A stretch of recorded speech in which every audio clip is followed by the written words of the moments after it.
I decided to make a backyard rope swing for my boys, and I wanted to make one that was going to last for a long time.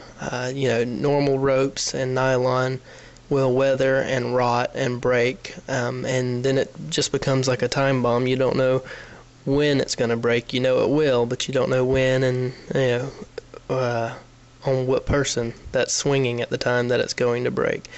So I decided to make one out of a galvanized wire rope, and I wanted to share with you how you can go about and build one of these yourself, so that you can feel safe and secure and know that when you're swinging that at least it's not going to break on you. It'll actually probably outlast the branch that it's hanging from.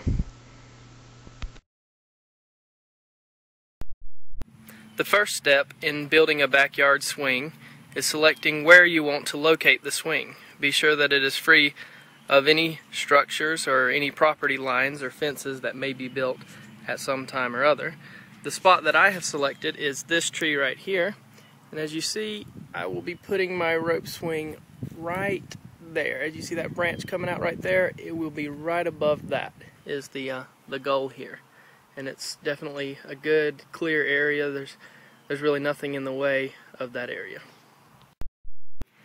Okay, using my barbaric methods of measuring a height without being able to actually measure it, I've decided that the height of that branch that we will be tying to, which is located right there, is about 25 feet. So we will be planning our rope swing to be about that long, all the way down to the ground. These are the materials that I intend on using for this project. I'll start here with the wire rope. I decided to use 3/8 galvanized wire rope. It's supposed to be a lot more durable. It's what the high ropes courses will use, and I want this rope swing to be able to last for a long time. But I'm also, as you will see, I want to be able to build it where it can be interchangeable with different type swings and things of that nature. Here we have wire clips for this wire rope here. You have to make sure everything that you use is going to be galvanized or stainless steel or something like that. Here are the thimbles. I'm going to put a loop on each end of this wire rope so that I can be able to attach different things. And at the top I'll be using a loop to create a slip knot so I do not have to climb the tree. This is just some clip that I got. It's probably not nearly as strong as everything else, but that's what we're just going to use for now. This is just a simple garden hose. I cut it off of one that was damaged that I had, and I will be using that to protect the tree branch from any damage. And then I've got string here. You'll see where that comes in later, and this obviously for tightening up my clips. The total cost that I spent on this project so far is just these things here, and it only cost me $27.86. The first step I'm going to do to the wire rope is to get the first loop in it, and I'll be using this thimble and these 3 clips to make that, and it might be a little difficult, but you just got to be able to bend it around and start clipping. It's actually easier to start with the clip furthest out and then work your way down, and that's what I'm going to attempt here. Alright, this is our first loop in the cable. It was a little bit more difficult than I thought. It was very difficult to squeeze this and clamp it. I used what I had available, just some vice grips, but probably be best if you had a clamp or something like that. These are the clips, and as you see on the clips, there's a part called a saddle. This right here is the saddle. You want to make sure that you put the saddle on the live end of it and not on the dead end. I guess what they say in the rigging company is you never saddle a dead horse. So you want to make sure that you put it on this side of it and you clamp it up nice and tight. So that's the first end. Okay, as you can see, I've already put my garden hose tubing on there to help protect the branch. The idea is that this end will go over the branch and come back down, and then I will be able to thread this end through the loop, creating a slip knot that will attach this section hanging from the branch with that garden hose in there to help protect the tree so that the tree doesn't end up trying to grow around it, and the slip knot also creating that ability to move as it needs to as the tree grows or whatever the tree does. So hopefully this will work. I've got to take it outside. This is where the twine comes into play.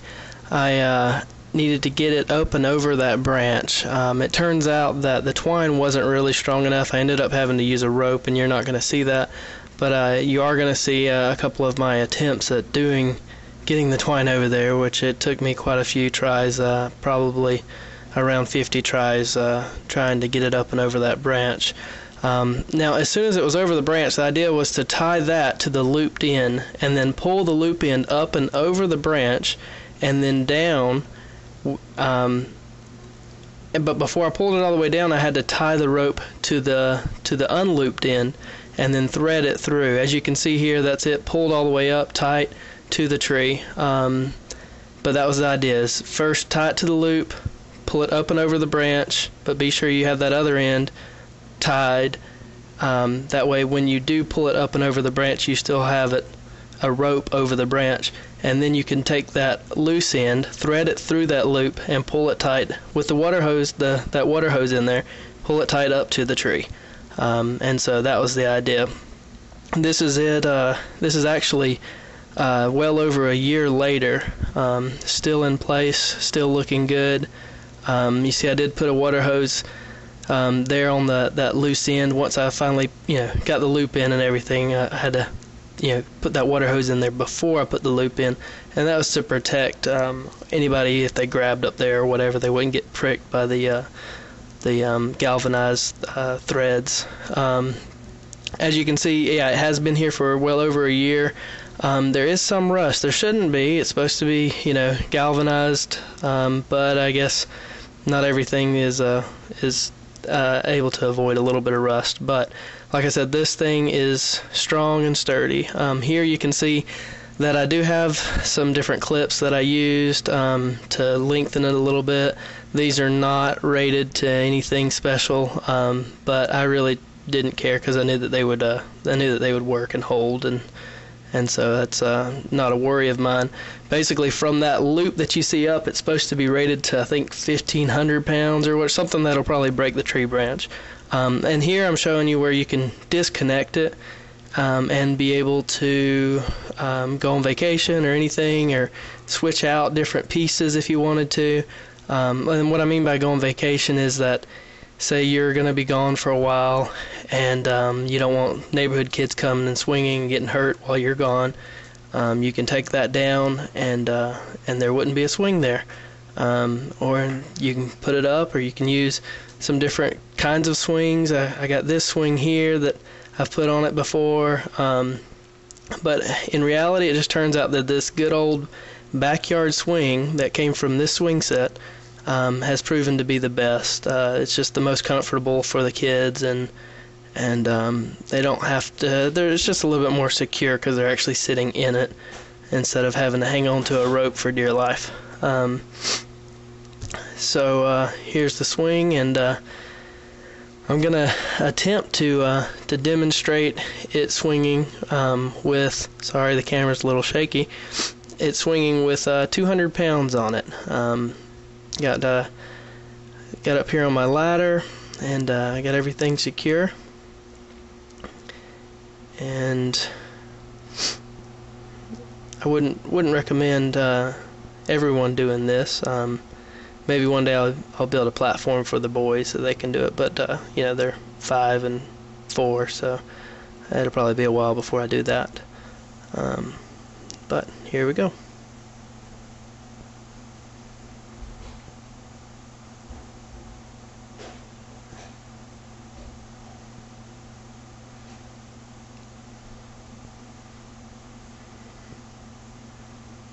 As you can see, it's a nice swing. It's a lot of fun.